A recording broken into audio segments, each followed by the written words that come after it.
Hello students, welcome to NG classes. आज हम लोग पढ़ेंगे कक्षा 9वीं हिंदी क्षितिज से सवैया पाठ का प्रश्नोत्तर, जिसके रचयिता हैं रसखान जी। तो सवैया में 4 चरण होता है, जिसमें 22 और 26 मात्राएं होते हैं। उसे हम क्या कहते हैं? सवैया। तो इसका प्रश्न नंबर 1 देखिए आप लोग कि ब्रज भूमि के प्रति कवि का प्रेम किन किन रूपों में अभिव्यक्त हुआ है। तो उत्तर है आपका कवि को ब्रज भूमि से गहरा प्रेम है। वह इस जन्म में ही नहीं, अगले जन्म में भी ब्रज भूमि का वासी बने रहना चाहता है। ईश्वर अगले जन्म में उसे ग्वाला बनाए, गाय बनाए, पक्षी बनाए या पत्थर, वह हर हाल में ब्रजभूमि में रहना चाहता है।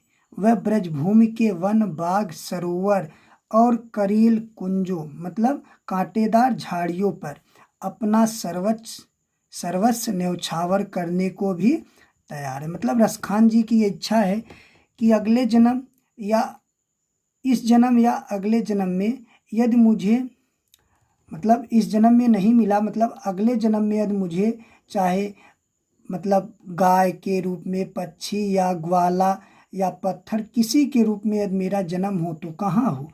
ब्रज में हो। यही क्या है? रसखान जी की इच्छा है। अगला है प्रश्न नंबर 2। कवि का ब्रज के वन, बाग और तालाब को निहारने के पीछे क्या कारण है? तो उत्तर है कवि का ब्रज के वन, बाग और तालाब को इसलिए निहारना चाहता है क्योंकि इसके साथ कृष्ण की यादें जुड़ी हैं। कभी कृष्ण इन्हीं में विहार किया करते थे, इसलिए कवि उन्हें देखकर धन्य हो जाते हैं। इसलिए रसखान जी इन सब चीज़ों को देखकर धन्य हो जाते थे, क्योंकि जब ब्रज में कृष्ण जी रहते थे तो वहाँ के वन, बाग, तालाब और इन सब में वो क्या करते थे? घूमते खेलते थे। इसलिए उनकी यादें वहीं पे हैं। इसलिए कवि उनको क्या करना चाहता है? निहारना चाहता है। प्रश्न नंबर 3 है, एक लकटी और कामरिया, लकटी माने लाठी, कामरिया माने कंबल, पर कवि सब कुछ न्यौछावर करने को क्यों तैयार है?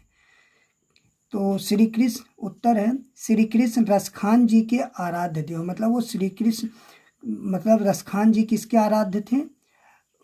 रसखान जी श्री कृष्ण के, और श्री कृष्ण को ही बहुत ही मानते थे। उनके द्वारा डाले गए कंबल और पकड़ी हुई लाठी उनके लिए बहुत मूल्यवान है। श्री कृष्ण लाठी व कंबल डाले हुए ग्वालों के रूप में सुशोभित हो रहे हैं। जब भगवान श्री कृष्ण गायों को चराने वन में जाते थे तो कंबल और लाठी लिए रहते थे। वही बात कह रहे हैं कि बहुत ही ग्वालों की रूप में ही सुशोभित हो रहे थे, जो कि संसार के समस्त सुखों को मात देने वाला, कोई भी सुख हो, उस कंबल और लाठी के पीछे सब सुख क्या है? बेकार हैं। और उन्हें इस रूप में देखकर वह अपना सब कुछ न्यौछावर करने को तैयार है। भगवान के द्वारा धारण की गई वस्तुओं का मूल्य भक्त के लिए परम सुखकारी होता है। प्रश्न नंबर 4 है, सखी ने गोपी से कृष्ण का कैसा रूप धारण करने का आग्रह किया था? अपने शब्दों में वर्णन कीजिए। तो उत्तर है सखी ने गोपी से आग्रह किया था कि वह कृष्ण के समान सर पर मोर पंखों का मुकुट धारण करे, गले में कुंजों मोतियों की माला पहने, तन पर पीले वस्त्र पहने। पीताम्बर पीला वस्त्र धारण करने वाले अर्थात श्री कृष्ण।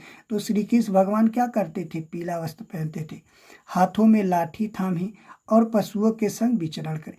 गोपियों की यही चाहती, वो अपने क्या धारण करना चाहती थी? सखी ने गोपी के कृष्ण का कैसा रूप धारण करने का आग्रह किया है कि मैं जैसे श्री कृष्ण सिर पर मोर का पंख रखते हैं और गले में वैजयंती माला या मोतियों की माला पहनते हैं और पीला वस्त्र पहनते हैं और लाठी लेकर सब कुछ मैं ये सब करने के लिए क्या हूँ?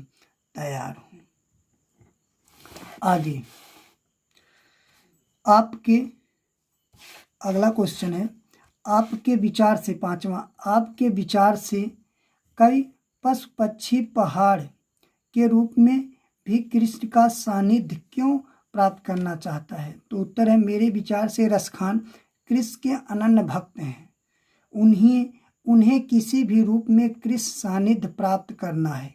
इसमें उनकी भक्ति भावना तृप्त होती है, इसलिए वे पशु पक्षी या पहाड़ बनकर भी कृष्ण का संपर्क चाहते हैं। अगला है, चौथे सवैये के अनुसार गोपियाँ अपने आप को क्यों विवश पाती हैं? तो चौथे सवैये में इसलिए कहती हैं क्योंकि, उत्तर है, चौथे सवैये के अनुसार कृष्ण का रूप अत्यंत मोहक है तथा उनकी मुरली की धुन बड़ी मादक है। इन दोनों से बचना गोपियों के लिए अत्यंत कठिन है। गोपियाँ कृष्ण को सुंदरता तथा तान पर आसक्त हैं, उनकी धुन पर, तान माने धुन पर आसक्त हैं, इसलिए वे कृष्ण के समक्ष विवश हो जाते। क्योंकि जब श्री कृष्ण मुरली बजाते थे तो गोपियाँ मुरली की धुन नहीं धुनना चाहती थी, लेकिन इतना उसकी धुन इतनी अच्छी होती थी, आसक्त मतलब इतना अच्छी होती थी, अपने वश में कर लेती थी कि उसको सुनने के लिए छत पे भी क्या करती थी, चढ़ जाती थी। अगला, भाव स्पष्ट कीजिए। कोटि के कलधौत के धाम करीले कुंजन ऊपर वारो। मतलब रसखान जी कह रहे हैं कि कोटि माने करोड़ों, कलधौत माने सोने के, धाम माने महल, करीब माने कांटेदार, कुंज माने झाड़ी। मतलब मैं कांटेदार झाड़ियों के ऊपर करोड़ों महलों को भी क्या के सुखों को भी न्यौछावर करना चाहता हूँ। किसके? ब्रज के कटीले झाड़ियों के ऊपर। तो भाव क्या है देख लो। भाव यह है कि रसखान जी ब्रज की कांटेदार झाड़ियाँ व कुंजन, कुंज माने झाड़ियाँ, कुंजन माने कांटेदार, पर सोने के महलों का सुख न्यौछावर कर देना चाहते हैं। अर्थात जो सुख ब्रज की प्राकृतिक सौंदर्य को निहारने में है, वह सुख सांसारिक वस्तुओं को निहारने में दूर दूर तक नहीं है। क्योंकि जो कांटेदार झाड़ियाँ हैं वो प्राकृतिक हैं और जो सोने के महल हैं वो क्या हैं, कृत्रिम है। तो कवि रसखान जी उसको छोड़ने के लिए तैयार है। सोने के महल किसके? कांटेदार झाड़ियों के ऊपर। कुख्य का भाव बताइए। माई रे वाह मुख की मुस्कान संहारी न जही न जहे न जहे।